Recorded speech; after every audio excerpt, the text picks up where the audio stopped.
Mga pagbasa ng mga salita ng makapangyarihang Diyos ukol sa paghahangad sa katotohanan. Paano hangarin ang katotohanan? Ikatlo. Ang unang pagsasagawa para sa paghahangad sa katotohanan. Pagbitiw.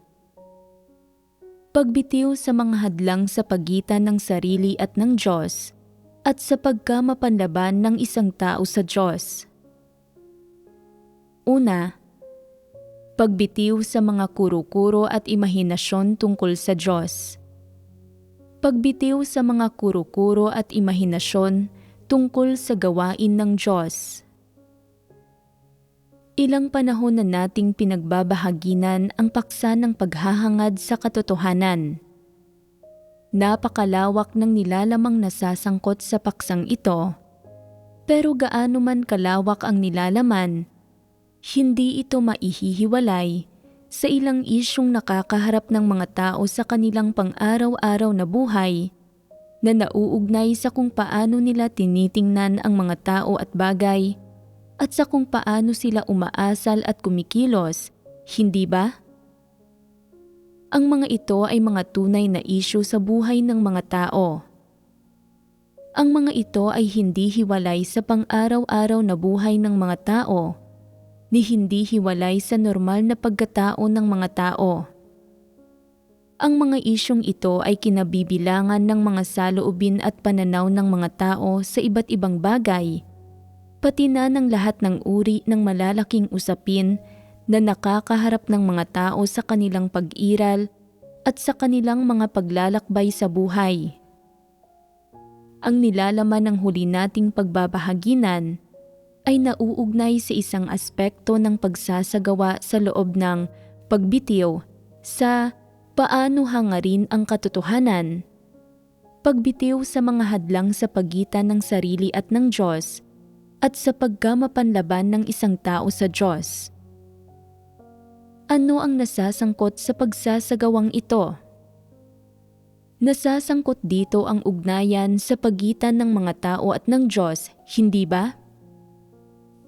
Ang nilalaman ng ilang nakaraang pagbabahaginan ay nauugnay sa kung paano dapat tingnan ng isang tao ang lahat ng uri ng tao at ang lahat ng uri ng bagay nang ayon sa mga prinsipyo at pamantayan na hinihingi ng Diyos, at kung paano pangasiwaan ang lahat ng uri ng tao at ang lahat ng uri ng bagay. Ang nilalaman ng ating huling pagbabahaginan ay may kinalaman sa ugnayan sa pagitan ng mga tao at ng Diyos, at ipinaalam nito sa mga tao kung paano nila dapat bitiwan ang iba't ibang kuro-kuro at imahinasyong hindi naaayon sa mga layunin ng Diyos, hindi naaayon sa mga hinihingi ng Diyos, at hindi naaayon sa mga katotohanang prinsipyo. Ang mga ito ay mga tunay na problemang umiiral sa pagitan ng mga tao at ng Diyos, sa paglalakbay sa pananampalataya sa Diyos at sa proseso ng pag-iral. Hinati natin ang malaking paksang ito ng pagbitiw sa mga hadlang sa pagitan ng sarili at ng Diyos at sa pagkamapanlaban ng isang tao sa Diyos sa apat na aspekto. Ang una ay mga kuro-kuro at imahinasyon. Ang pangalawa ay mga di makatwirang hinihingi. Ang pangatlo ay pagiging mapagbantay at paghihinala. At ang pang-apat ay pagsisiyasat at paniniktik. Sinimulan natin ang pagbabahaginan sa mga kuro-kuro at imahinasyon. Ang unang punto sa loob ng mga kuro-kuro at imahinasyon ay nauugnay sa gawain ng Diyos. Ibig sabihin, kung anong mga kuro-kuro at imahinasyon mayroon ang mga tao tungkol sa gawain ng Diyos. Nagbahaginan tayo ng kaunti tungkol dito. Ang pagbabahaginan natin tungkol sa puntong ito ay nauugnay sa kung paano tinitingnan ng mga tao ang gawain ng Diyos at kung anong mga paglihis, kuro-kuro, at imahinasyon mayroon ang mga tao sa kanilang kaalaman at mga ideya tungkol sa gawain ng Diyos. Ang mga kuro-kuro at imahinasyong ito ay mga bagay na dapat bitiwan ng mga tao. Kung bibitiwan ng mga tao ang mga kuro-kuro at imahinasyong ito at hahanapin nila ang katotohanan, makikilala nila ang gawain ng Diyos at magkakaroon sila ng dalisay na pagkaarok sa mga salita ng Diyos. Kapag ang gawain ng Diyos ay hindi umaayon sa mga kuro-kuro at imahinasyon ng mga tao, dapat nilang pagnilayan at subukang kilalanin ang kanilang sarili at dapat din nilang bitiwan ang kanilang sariling mga kuro-kuro at imahinasyon sa halip na umasa sila sa mga ito para sukatin kung ano dapat ang gawain ng Diyos o kung ano ang epektong nilalayong makamit ng Diyos sa mga tao sa kanyang gawain. Ang mga kuro-kuro at imahinasyon ng mga tao tungkol sa gawain ng Diyos ay mayroong direktang epekto sa buhay pagpasok ng mga tao at sa kanilang saloobin sa Diyos. Kaya ang mga kuro-kuro at imahinasyong ito ay mga bagay rin na dapat bitiwan ng mga tao.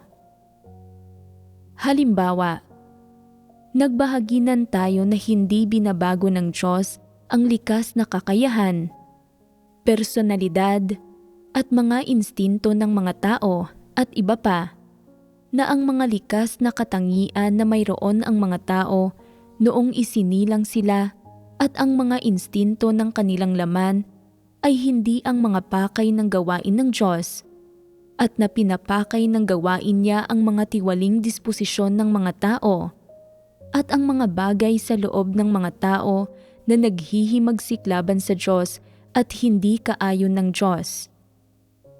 Kung ang nasa imahinasyon ng mga tao ay nanilalayon ng gawain ng Diyos na baguhin ang kanilang kakayahan, ang kanilang mga instinto, at maging ang kanilang personalidad, mga nakagawian, mga padron ng pamumuhay at iba pa, ang bawat isang aspekto ng kanilang pagsasagawa sa pang-araw-araw na buhay ay maiimpluwensyahan at makokontrol ng sarili nilang mga kuro-kuro at imahinasyon at hindi maiiwasan na magkakaroon ng maraming baluktot na bahagi o mga sukdulang bagay. Ang mga baluktot na bahagi at sukdulang bagay na ito ay hindi naaayon sa mga katotohanang prinsipyo at magdudulot sa mga tao na lumihis mula sa konsensya at katwiran ng normal na pagkatao at humiwalay sa takbo ng normal na pagkatao. Halimbawa, sabihin na sa iyong mga kuro-kuro at imahinasyon, naniniwala ka na gustong baguhin ng Diyos ang kakayahan, mga abilidad, at maging ang mga instinto ng mga tao. Kung iniisip mo na ang mga ito ang mga bagay na gustong baguhin ng Diyos, anong uri ng mga paghahangad ang magkakaroon ka?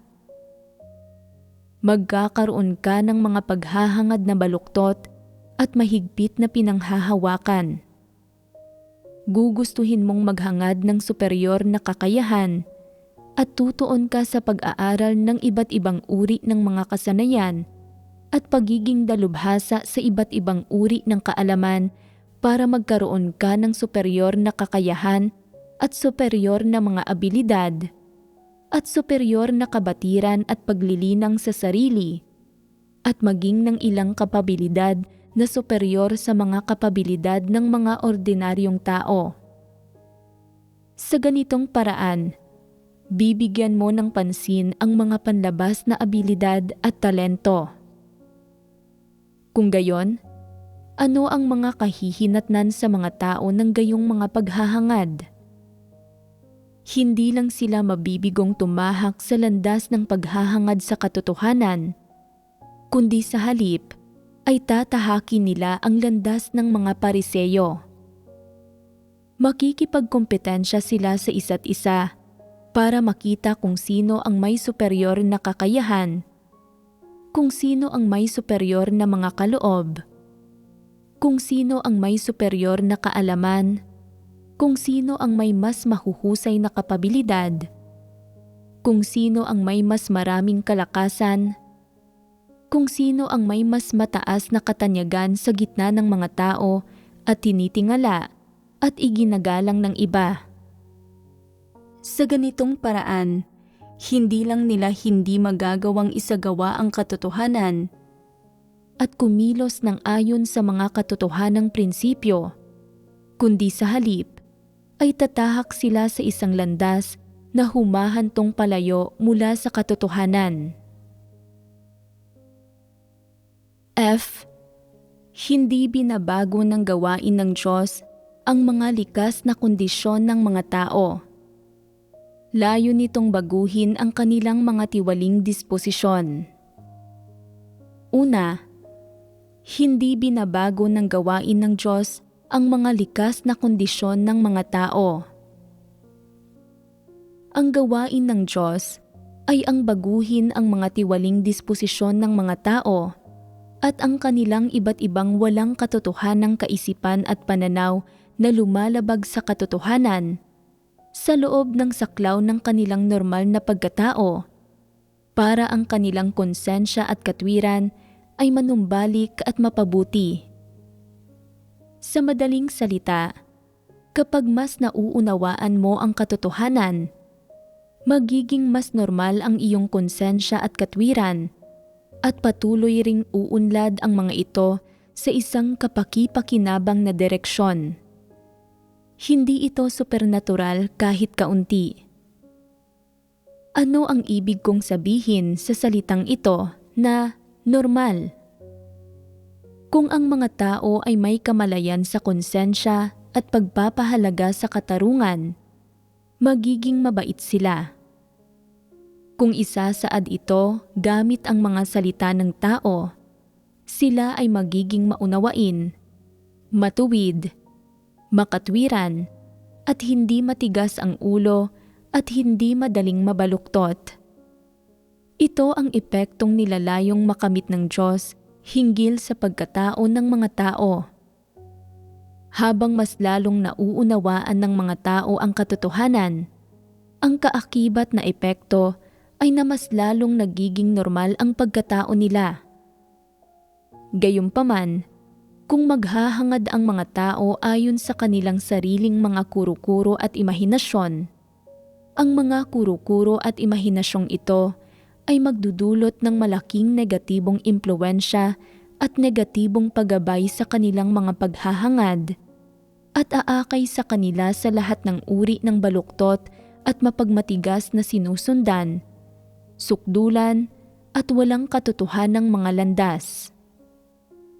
Halimbawa, sa mga kuro-kuro at imahinasyon ng mga tao, naniniwala sila na nilalayon ng gawain ng Diyos na itaas ang pagkatao ng mga tao at nabigyang kakayahan ang mga tao na lampasan ang mga instinto ng tao, ang kakayahan ng tao at maging ang edad at kasarian ng tao.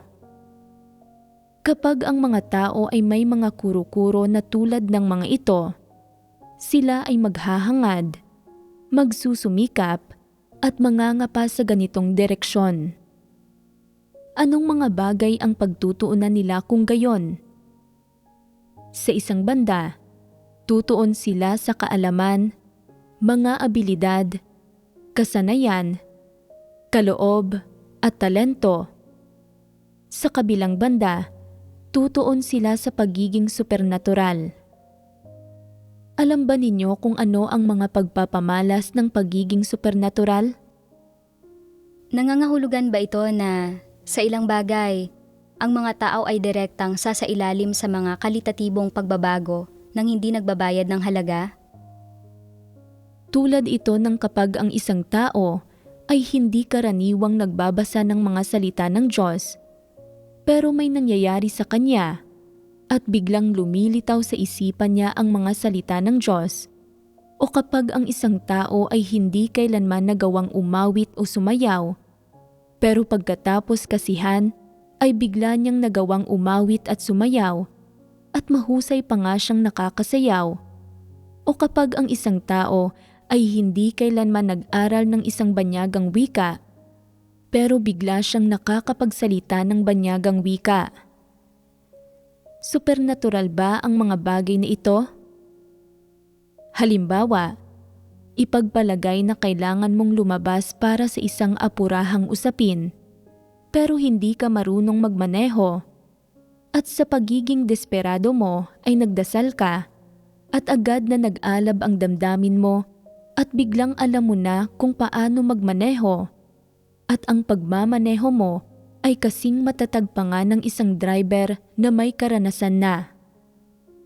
May nagtanong sa iyo ng, paanong ang husay mong magmaneho? Sinabi mo na, hindi ko rin alam. Lahat ng ito ay gawa ng Diyos. Inantig ako ng banal na espiritu. Tingnan mo, ang mga kamay kong ito ay hindi ko na sariling mga kamay. Ang mga ito ay hinahawakan ng banal na espiritu. Sa aktual na katunayan, hindi ito ginagawa ng banal na espiritu. Sa halip, ibang uri ng espiritu ang pumasok sa iyo at nagmamanipula sa iyo, kaya naging ibang tao ka at hindi mo makontrol ang iyong sarili. Hindi ba't ito ay paglampas sa mga likas na kapabilidad ng isang tao? Supernatural ito, hindi ba? Ano ang ibig sabihin ng supernatural? Magandang phenomenon ba ito? Hindi. Ginagawa nitong hindi normal ang isang tao. Kung bigla mong nagagawang malaman ang isang wika, kung bigla kang nagkakaroon ng kasanayan, o bigla kang nakakaunawa ng kaunting kaalaman nang hindi nag-aaral sa loob ng ilang panahon, o ginagabayan ng sino mang eksperto, iyon ay supernatural.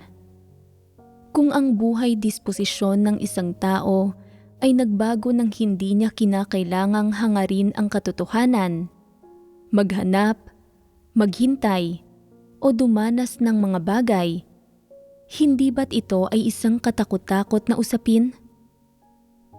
Kung marami pa ring mga kuro-kuro at imahinasyon sa iyong isipan at sa iyong kubling malay, dapat mong bitiwan ang mga ito at hindi hangarin ang mga ito, dahil ang mga ito ay hindi tunay na kaalaman sa gawain ng Diyos at hindi umaayon ang mga ito sa mga pamamaraan at prinsipyo ng gawain ng Diyos.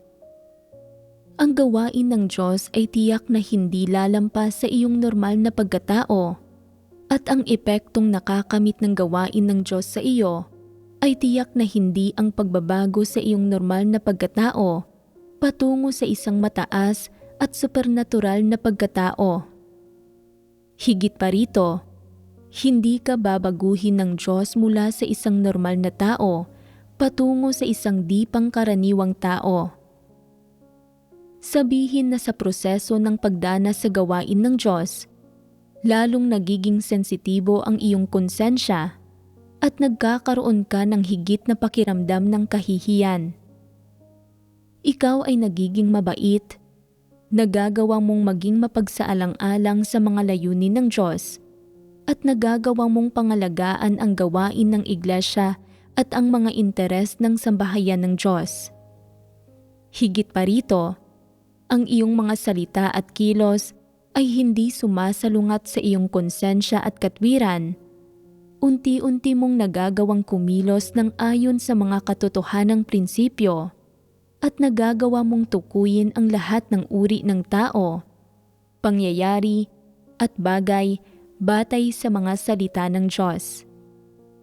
Pinapatunayan nito na ang landas na tinatahak mo sa iyong pananampalataya sa Diyos ay tama.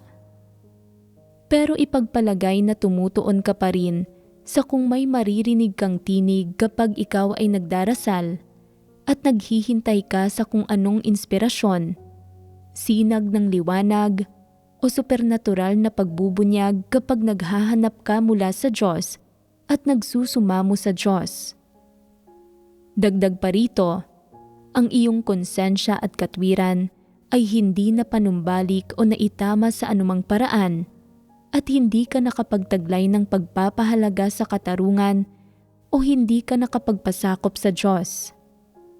Pinapatunayan nito na may mga problema sa iyong paghahangad at sa landas na tinatahak mo at masasabi rin na hindi ka talaga tumahak sa landas ng paghahangad sa katotohanan.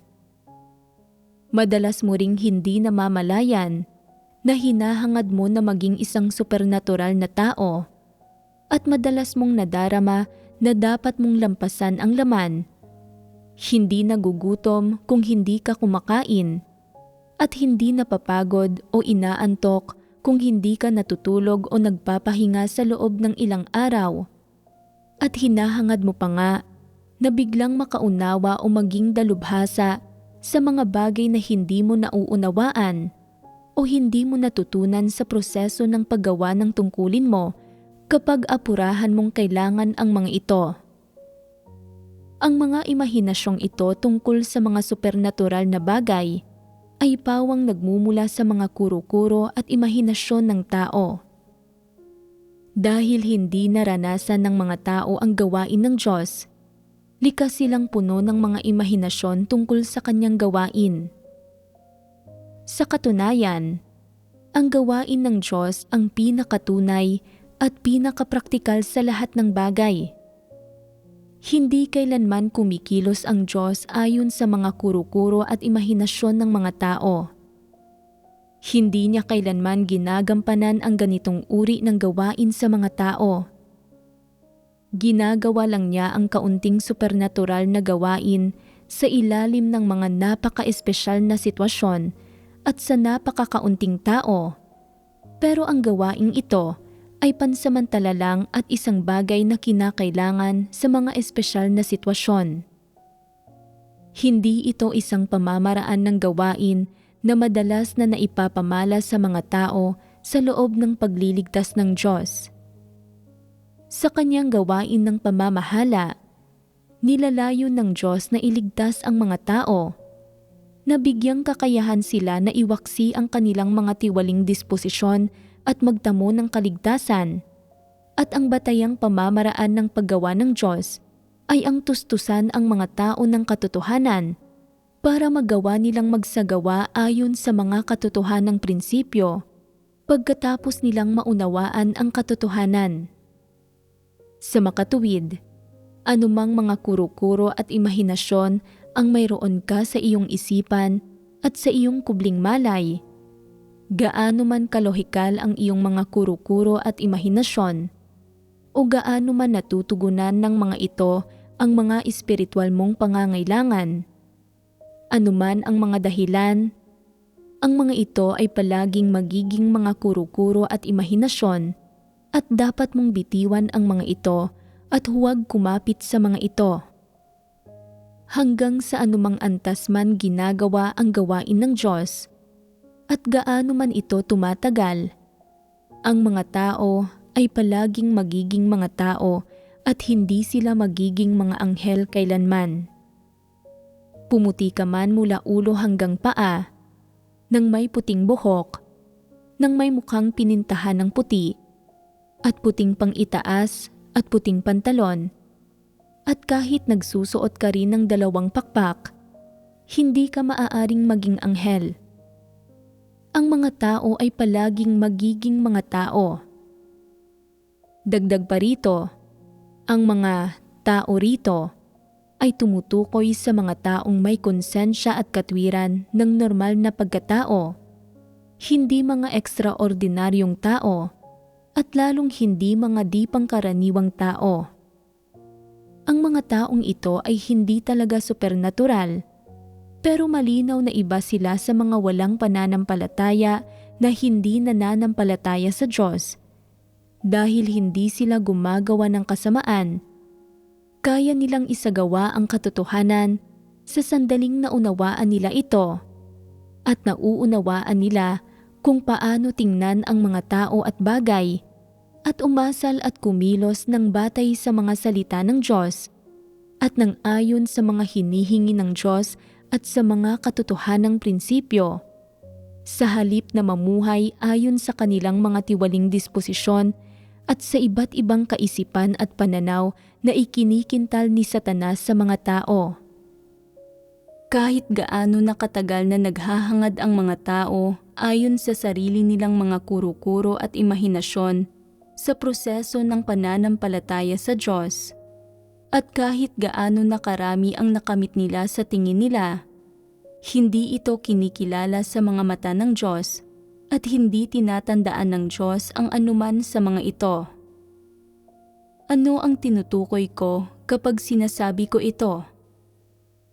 Ito ay na kung batay sa iyong mga kuro-kuro at imahinasyon, pinipigilan mo ang lahat ng iba't ibang normal na pangangailangan ng iyong laman o nagsisikap ka ng husto na baguhin ang iyong mga instinto, kakayahan, mga abilidad, personalidad, mga padron ng pamumuhay at mga gawi sa buhay.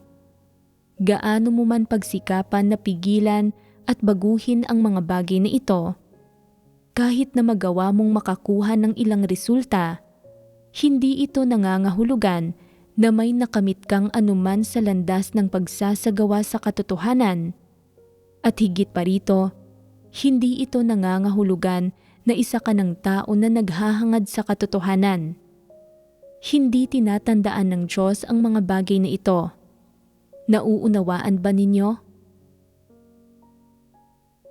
Bagamat ang mga kuro-kuro at imahinasyon ng mga tao ay hindi nakikita at sa panlabas ay tila hindi pinipilit ang mga tao na magsabi o gumawa ng anuman o tumahak sa anumang uri ng landas, mahigpit na kinokontrol ng mga ito ang mga kaisipan at panloob na sarili ng mga tao sa kaibuturan ng kanilang puso at ng kanilang kubling malay. Bakit ganito ang kaso?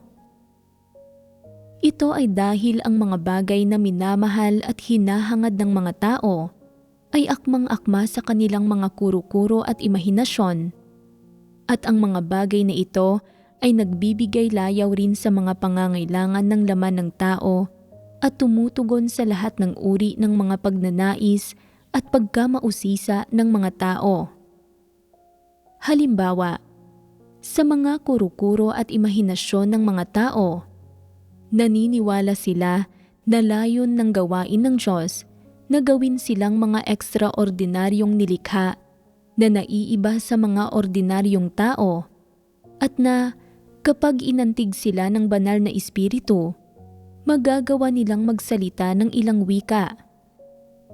Malinaw na lumalampas ito sa mga likas na kapabilidad ng mga tao at sa saklaw ng normal na pagkatao, pero labis nitong tinutugunan ang kanilang banidad, pagkamausisa at pagiging mapagkompetensya. Sa madaling salita, bago makamit ng mga tao ang katotohanan, gusto nila ang ilang supernatural na bagay, at dahil sa mga bagay na ito ay nadarama nila na importante sila at superior at naiiba sa mga ordinaryong tao. Ito mismo ang minamahal at inaasam ng tiwaling sangkatauhan. Umaasa ang lahat na mamukod-tangi sa gitna ng lahi ng tao, na maging iba sa lahat, na maging katangi-tangi at namumukod-tangi, at natingalain at hangaan ng iba. Halimbawa, may isang phenomenon sa gitna ng tiwaling sangkatauhan na kapag isang item lang ng isang bagay ang na-produce, iyong mga taong mayaman at prominente ay labis na magkokompetensya para bilhin ito. Hanggang sa anong antas nila ito gagawin? Hanggang sa antas na ang produktong ito ay mabibili sa presyo na ilang beses na mas mataas o higit 10 beses pa ngang mas mataas kaysa sa orihinal nitong presyo. Iniisip ng tao na nakabili nito na, tingnan ninyo, nakuha ko ang bagay na ito na nag-iisa sa mundo. Talagang makapangyarihan ako, hindi ba? Mas magaling ako kaysa sa iba, hindi ba? Wala nang iba pa na may kapabilidad ng tulad sa akin. Sa sariling isipan niya ay nalulugod siya sa kanyang sarili at nadarama niya na siya ay espesyal, ekstraordinaryo at may labis na kapabilidad. Anong uri ng disposisyon ito? Ito ay idinudulot ng isang mayabang na disposisyon. Ang ilang tao ay hindi komportable kapag nagsusuot sila ng item ng pananamit na kapareho ng sa ibang tao. Kapag nagsusuot sila ng isang item ng pananamit na hindi kayang bilhin o hindi pa nakita kailanman ng ibang tao at naiinggit ang lahat ng nakakakita rito, ano ang nadarama nila? Labis silang nalulugod sa kanilang sarili at iniisip nila na wala silang katulad at mas mataas sa lahat. Anong uri ng disposisyon ang nagdudulot nito? Dulot din ito ng isang mayabang na disposisyon. Kita mo, halos 100% ng mga tao ang may ganitong mentalidad. Kung naging dalubhasa sila sa isang teknikal o propesyonal na kasanayan, iniisip nila na mas magaling sila kaysa sa iba at na walang sino man ang kasing galing nila.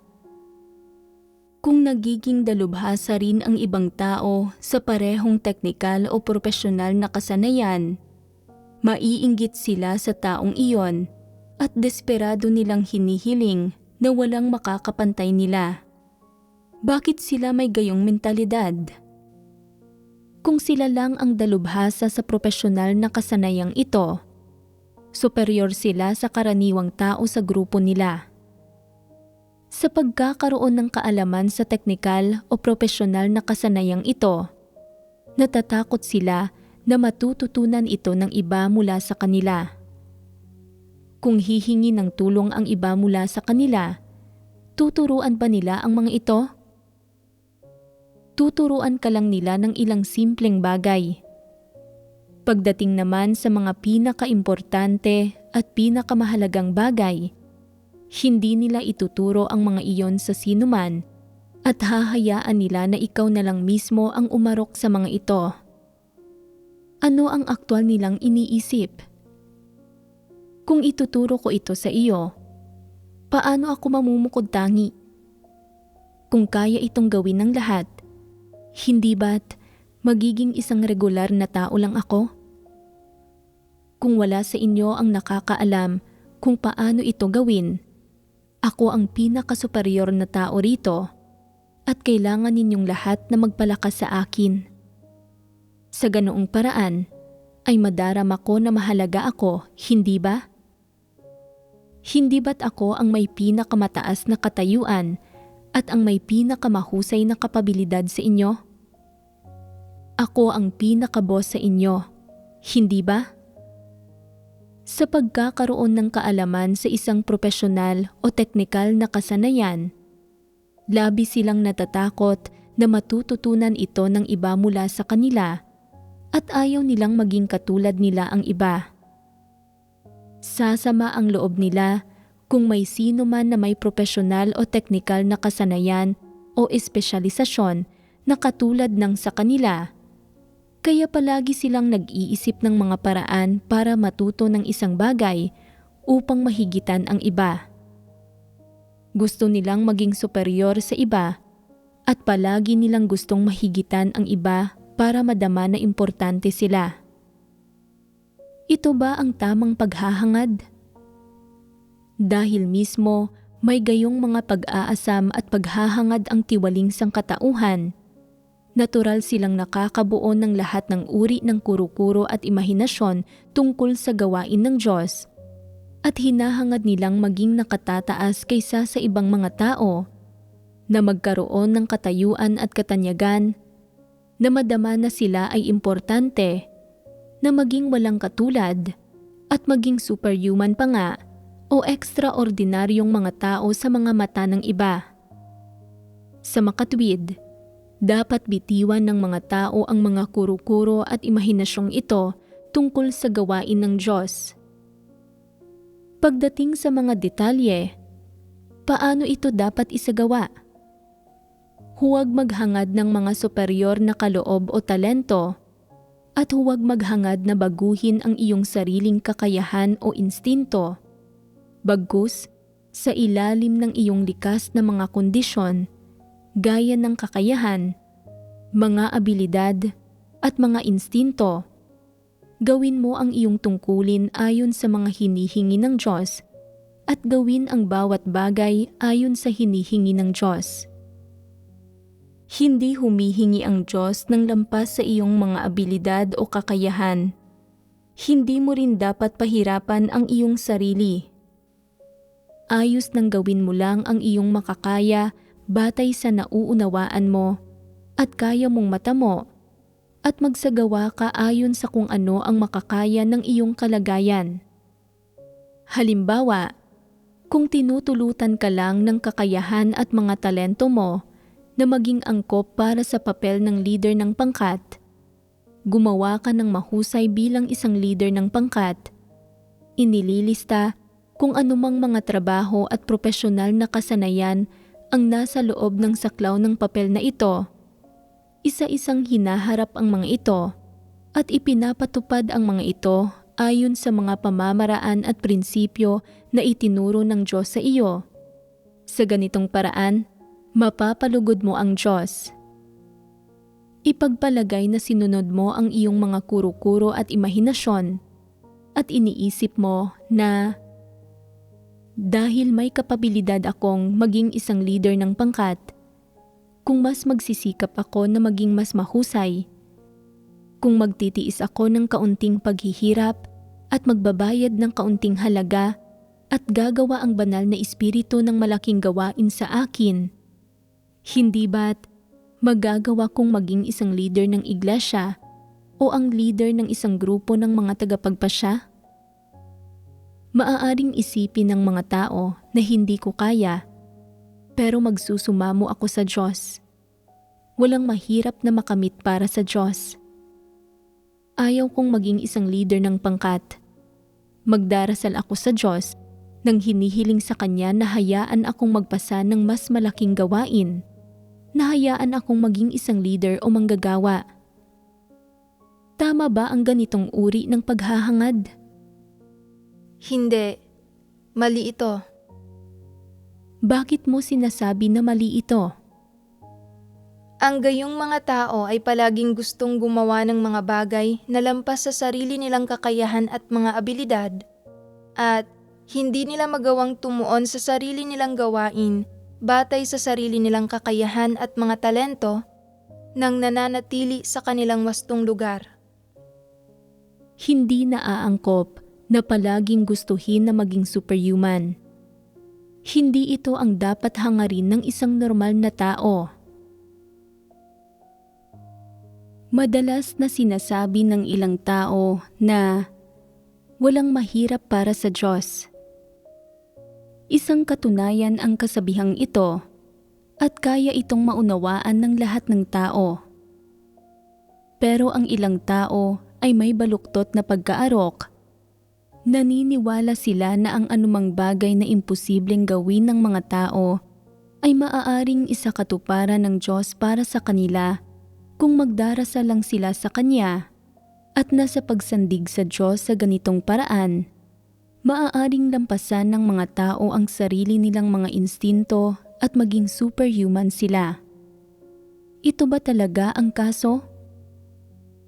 Ang kasabihang, walang mahirap para sa Diyos, ay malinaw na tumutukoy sa kapangyarihan at diwa ng Diyos, sa pagkamakapangyarihan sa lahat ng Diyos, at pati na rin sa kataas-taasang kapangyarihan ng Diyos sa lahat ng bagay. Walang bagay na hindi kayang isakatuparan ng Diyos. Gayunpaman, hindi ito nangangahulugan na dapat lumampas ang mga tao sa normal na pagkatao at maging sobrenatural sila. Gaano man kamakapangyarihan ang Diyos, ang gawaing ginagawa niya sa mga tao ay nakabatay sa kanilang normal na pagkatao at ginagawa sa loob ng saklaw ng normal na pagkatao. Pinamamatnugutan at pinapakilos ng Diyos ang lahat ng bagay.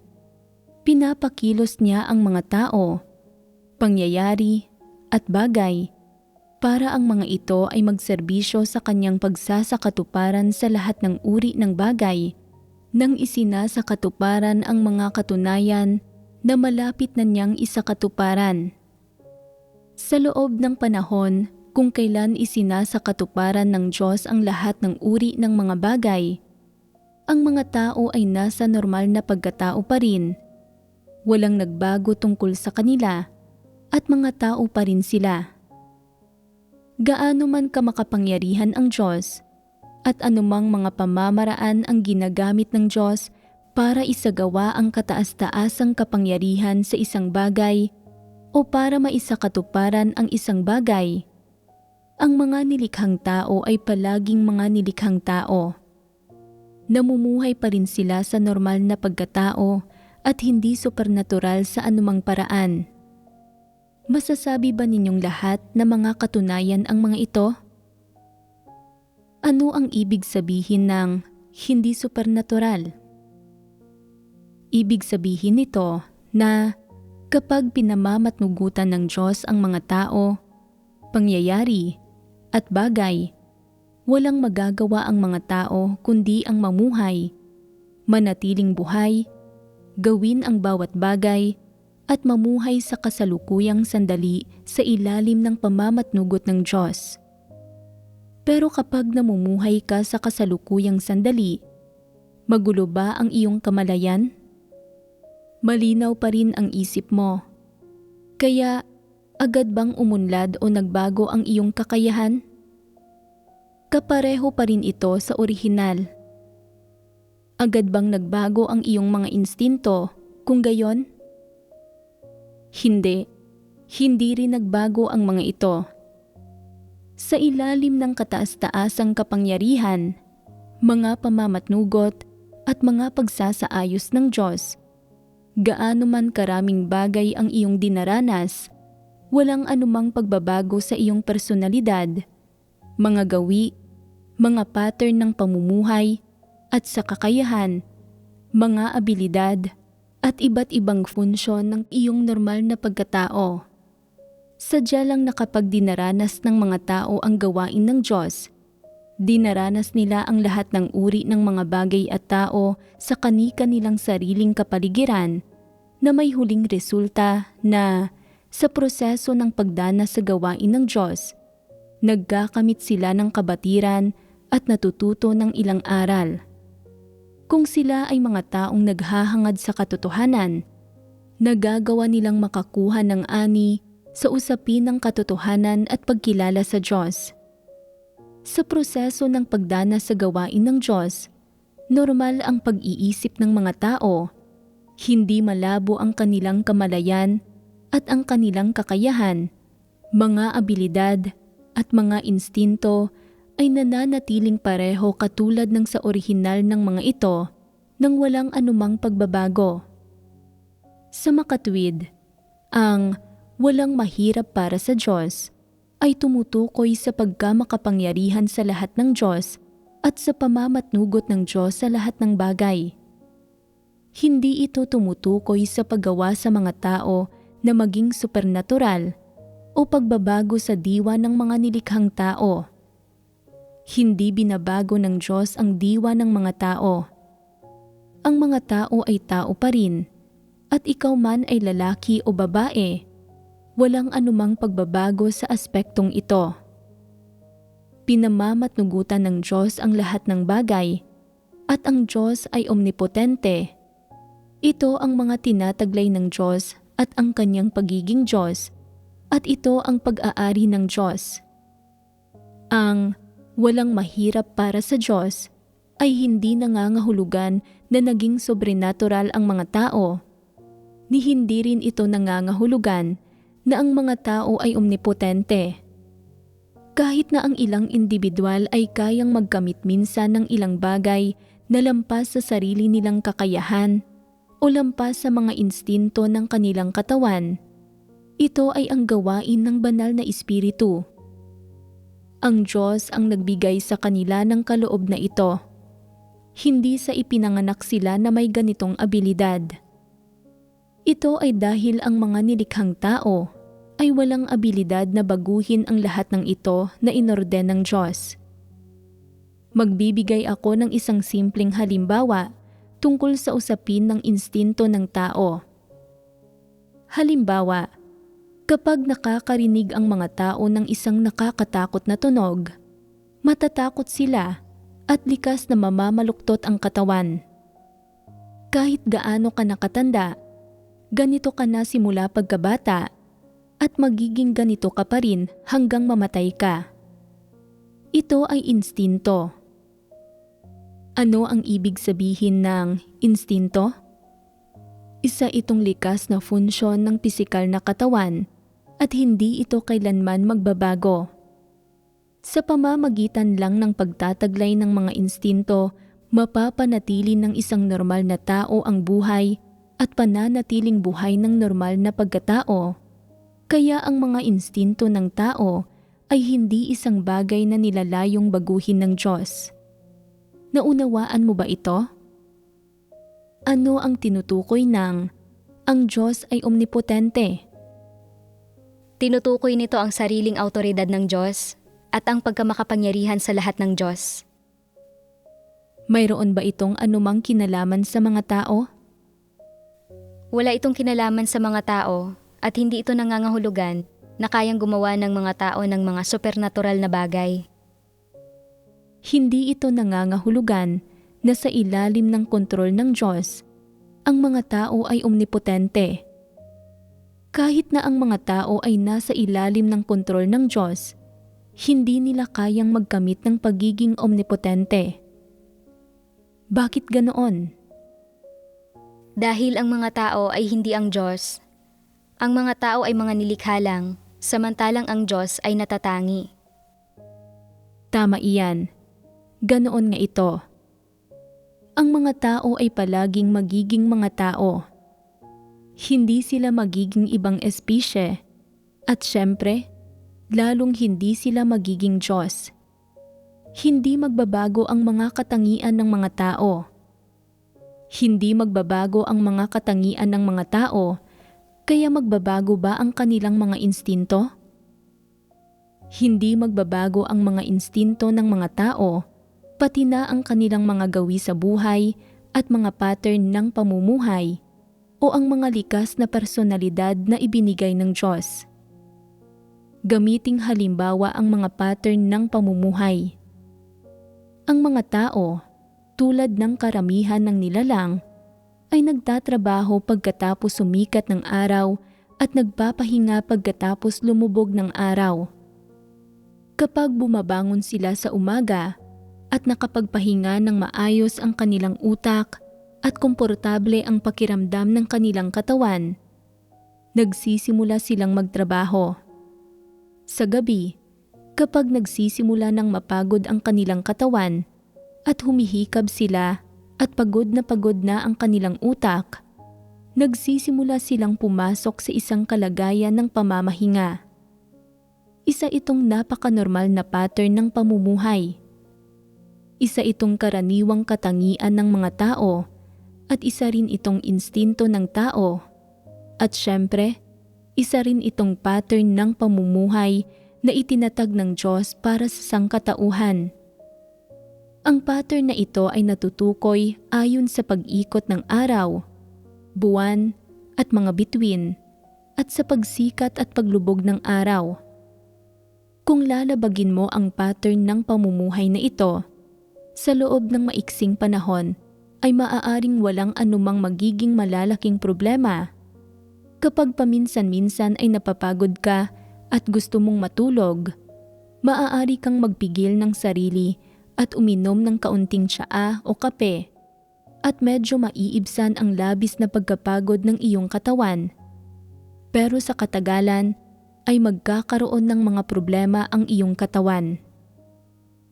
Bakit ito magkakaroon ng mga problema?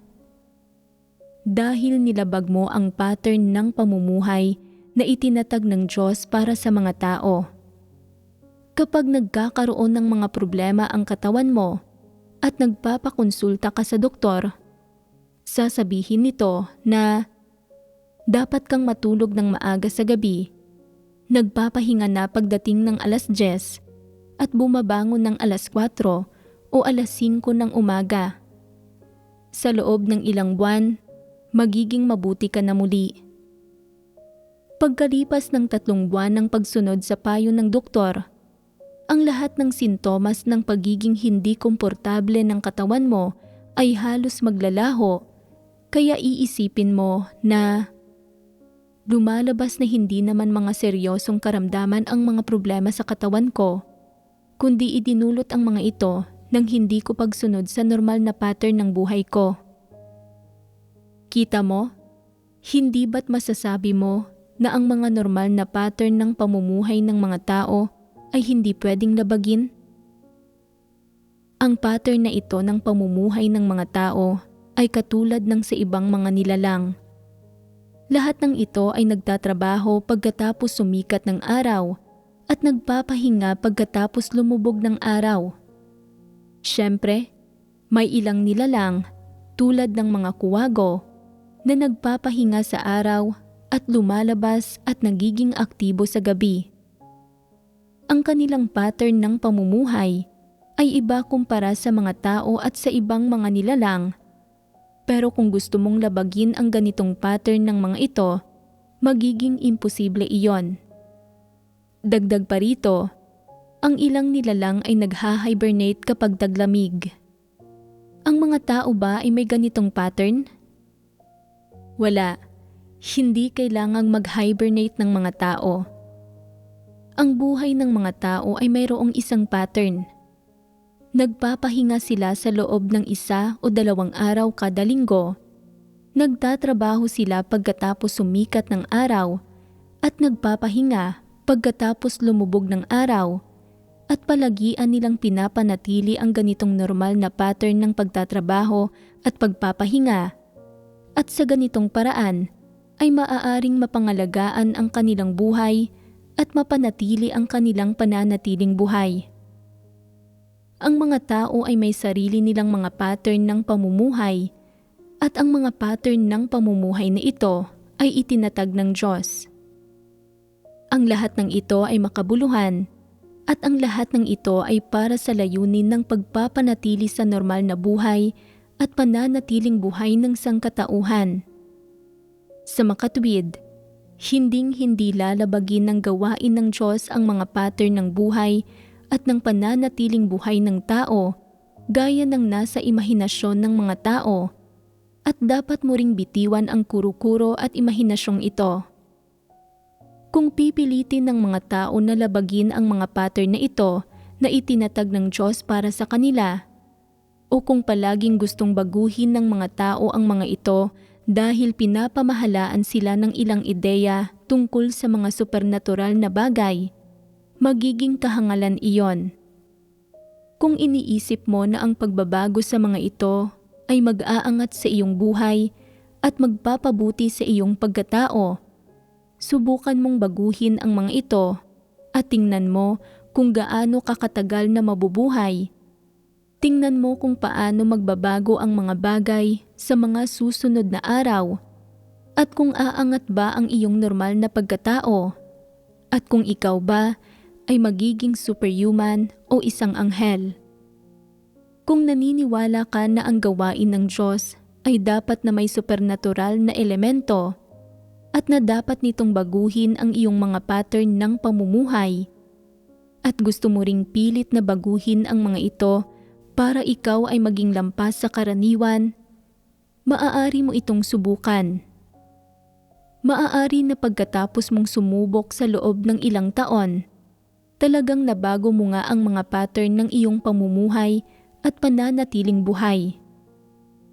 May isang sitwasyon lang kung saan maaari itong mangyari, at iyon ay na ang iyong pisikal na katawan ay hindi naiiral, at sa puntong iyon ay tunay kang magiging supernatural at magiging usok, at ikaw ay magiging isang celestial na nilalang at magiging immortal. Kung gusto mong mapanatiling normal at malusog ang iyong pisikal na katawan at magawang tanggapin ang gawain ng Diyos at ang kanyang mga salita habang nasa isang normal na kalagayan, hindi mo dapat hangarin na maging isang di umano'y superhuman o hangarin ang isang di umano'y angat na pagkatao batay sa sarili mong mga kuro-kuro at imahinasyon. Sa halip, dapat kang mamuhay sa normal na pagkatao. Panatilihin mo ang pattern ng buhay at pananatiling buhay ng iyong normal na pagkatao at panatilihin mo rin ang mga instinto ng iyong normal na pagkatao. Huwag humingi ng hindi makatwiran sa Diyos. Ang mga di makatwirang hinihinging ito ay pawang nagmumula sa iyong mga imahinasyon at kuro-kuro. Ang iyong mga instinto, mga pattern ng pamumuhay, at iba pa ay hindi ang nilalayong baguhin ng Diyos, at ang mga ito ay hindi rin mga bagay na nilalayo niyang baguhin sa kanyang gawain. Ang isang taong naligtas ay tiyak na hindi isang taong puno ng mga kuro-kuro at imahinasyon, at lalong hindi siya isang superhuman o isang di pangkaraniwang tao.